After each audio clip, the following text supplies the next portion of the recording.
Bienvenido, bienvenida al podcast del Derecho Mercantil sin clases, un podcast semanal para estudiantes y estudiosos del derecho mercantil.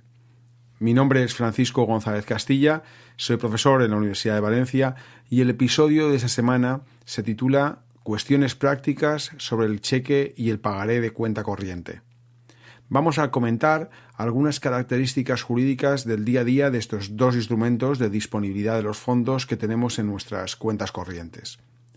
Por cierto, el programa de hoy está dedicado a María M., oyente activa del podcast que me ha recordado mi promesa de no exceder los 10 minutos de duración. Así que vamos al grano. Todos, aunque no hayamos pasado por un aula de derecho, sabemos que el cheque es un título valor ligado a los depósitos bancarios de dinero. Un documento que incorpora una orden incondicionada dirigida por el librador a su banco de pagar a la vista a su tenedor legítimo una suma determinada. Aunque su estructura subjetiva es idéntica a la de la letra de cambio, el emisor del cheque ordena al librado que pague a un tenedor, el cheque tiene tres características específicas diferenciales. El librado, quien recibe el mandato de pago, es siempre una entidad de crédito, que por otra parte nunca es aceptante. El legislador nos señala que cualquier expresión de acepto se considerará nula, por lo que el tenedor de un cheque nunca va a poder ejercitar una acción cambiaria contra el banco librado. En segundo lugar, su vencimiento es siempre a la vista.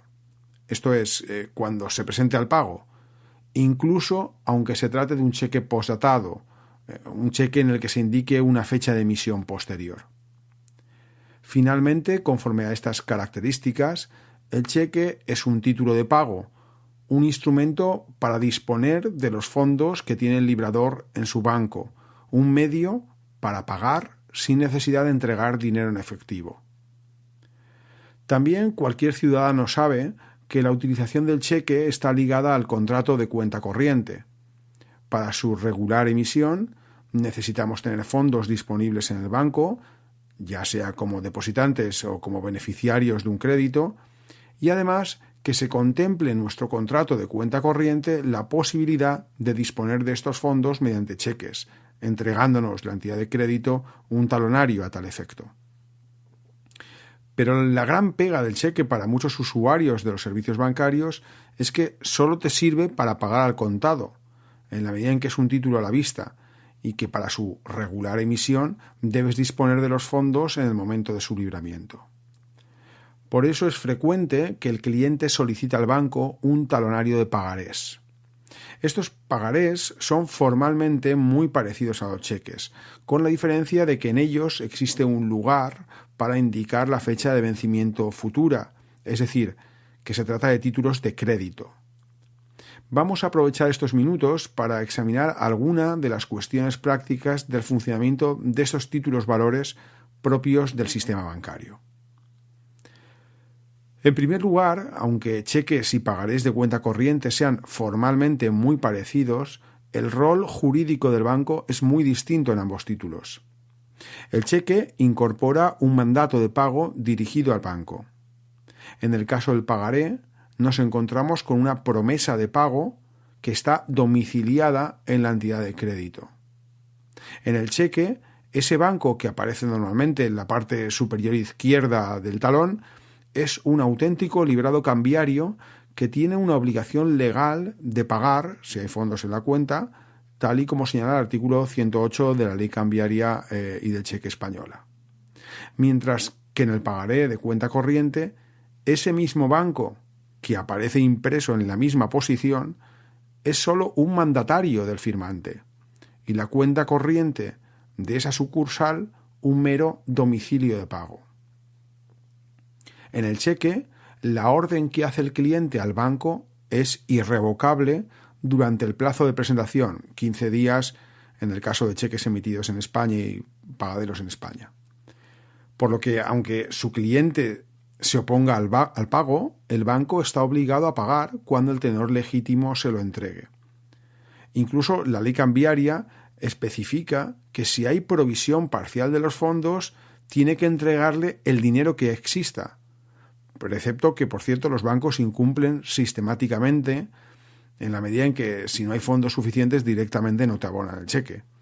Probablemente porque no les hace gracia eso de pagar y de no recibir el cheque, aunque el legislador señala que se indicará en el propio título el pago parcial realizado. En el pagaré, el banco no tiene obligación propia de pago. Es un simple comisionista, por lo que podríamos encontrarnos con que quien nos ha entregado el pagaré ordene a la entidad de crédito que no atienda el pago cuando vayamos a cobrarlo en ventanilla.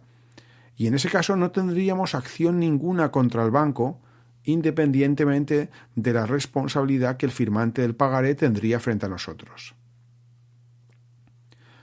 Otro tema práctico de gran importancia es el de la responsabilidad por el pago del cheque falso o falsificado. En este punto, el artículo 156 de la Ley Cambiaria establece que el daño que resulte del pago de un cheque falso o falsificado será imputado al librado, a no ser que el librador haya sido negligente en la custodia del talonario de cheques o hubiese procedido con culpa. Digamos que la ley imputa adecuadamente al banco el riesgo profesional de que se pague un cheque falsificado, de forma que la entidad tendrá que restituir a su cliente el importe pagado al falsificador, a pesar de que no hubiera ojo divino que pudiera distinguir la firma verdadera de la falsa, porque no estamos ante una responsabilidad por culpa, sino ante una responsabilidad objetiva que solo cede si ha existido culpa del cliente, normalmente por negligencia en la custodia del talonario de cheques. Por cierto que aunque la ley cambiaria parece dar una solución de todo o nada, es decir, o toda la responsabilidad es del banco o es del cliente, en caso de confluencia de culpas, la jurisprudencia ha aplicado la doctrina de compensación de culpas, repartiendo el daño entre ambos. Aunque no existe una regla semejante para los pagarés de cuenta corriente de los que estamos también hablando, la jurisprudencia española menor de las audiencias ha venido aplicando este precepto del 156 también a los pagarés bancarios, dada la clara identidad de razón entre ambos documentos. Por cierto, otra cuestión por la que mis estudiantes me preguntan es si puede cobrarse un cheque o un pagaré de los que estamos hablando en una oficina bancaria distinta a la de la apertura de la cuenta. Pues bien, en principio el banco no tiene obligación legal de hacerlo. Piensa que pagar un cheque por ventanilla en oficina distinta a aquella en la que el firmante tiene una cuenta abierta implica un riesgo, precisamente al no poder comprobar que la firma coincide con la del titular de la cuenta, medida de seguridad necesaria para evitar pagos de documentos a un tenedor ilegítimo o bien documentos que no hayan sido regularmente emitidos. Ello, no obstante, normalmente se pagan, en la medida en que existen medios tecnológicos para hacer las comprobaciones necesarias. Aunque ojo que lo usual será que te cobren una comisión por cobro de cheque en oficina distinta, conducta que por cierto no ha sido calificada como mala práctica bancaria por el Banco de España. Otra posibilidad que tienes como tenedor de uno de esos documentos es entregarlo a tu banco, distinto del banco de quien te entregó el cheque o el pagaré, para que lo cobre. Lo que usualmente llamamos entregar para abonar en cuenta.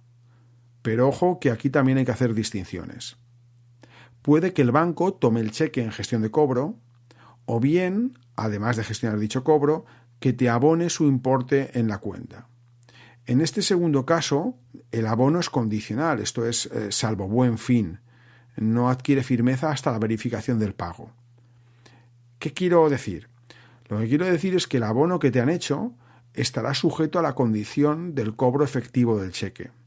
Si se produce el impago o devolución del efecto, tendrás la obligación de devolver lo recibido, lo que en la práctica se soluciona porque el banco te hará directamente un adeudo en cuenta. Además, el banco puede que te cobre además una comisión. Así que ojo cuando vayas a ingresar en tu banco el pagaré o el cheque que has recibido. Aclara si estás entregándolo en gestión de cobro o si el banco te está anticipando el importe salvo buen fin, porque te puedes encontrar con una comisión de ida y otra de vuelta. Habría muchas más cuestiones prácticas que comentar: los cheques bancarios, es decir, los librados por el propio banco, el cheque cruzado, los pagarés en garantía, etc. pero en esta ocasión quiero cumplir mi promesa y respetar el tiempo de los oyentes. Mi propósito no es agotar paciencias, sino traer semanalmente algunas reflexiones que puedan incrementar tu interés por el derecho mercantil. Y como siempre, espero tus comentarios en los canales habituales, el blog o el canal de YouTube del Derecho Mercantil Sin Clases, en mi página personal de LinkedIn o en el correo fgonzalezcastilla@gmail.com. Un saludo y hasta el próximo jueves.